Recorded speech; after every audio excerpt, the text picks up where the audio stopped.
Narodil se v zemi, kde vítr zpívá mezi fjordy a lesy, tam, kde bouře bývá.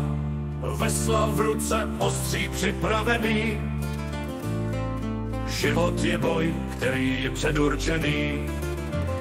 Od dětství znal sílu oceánu, každý den slavil vítězství z plánu. Jeho jméno se šířilo dál, každý ho znal, kde kdo se bál.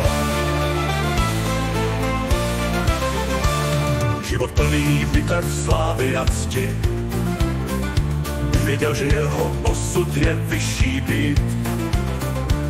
Jeho jméno se šířilo dál, každý ho znal, kde kdo se bál. Život plný bitev, slávy a cti, protože jeho osud je vyšší být. Jen čekal na ten den, kdy přijde ta chvíle, jeho bohyně Freja k sobě přijme.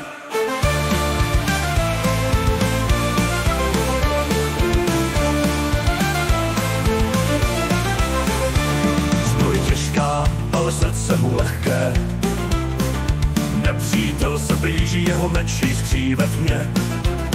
V očích má oheň, co nikdy nevyhasne, a s každým úderem jeho síla roste.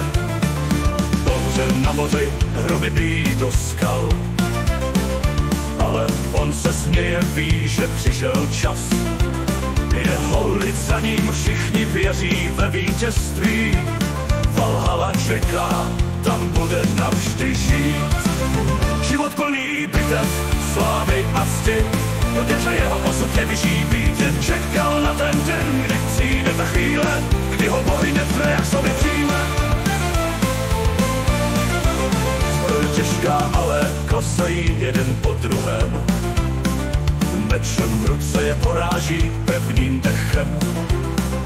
Jeho jméno se bude zpívat v písních, jak viking, co zničil vše, co stálo mu v cestě. Rány ho bolí, ale stále stojí pevně. Vidí Odina, jak se dívá hrdě. Jeho štít zlámaný, jeho oštěp krvavý, ale v srdci má sílu, která je neskrotná. Do posledního dechu bojoval až nakonec. Jeho vítězství je zapsané ve hvězdách.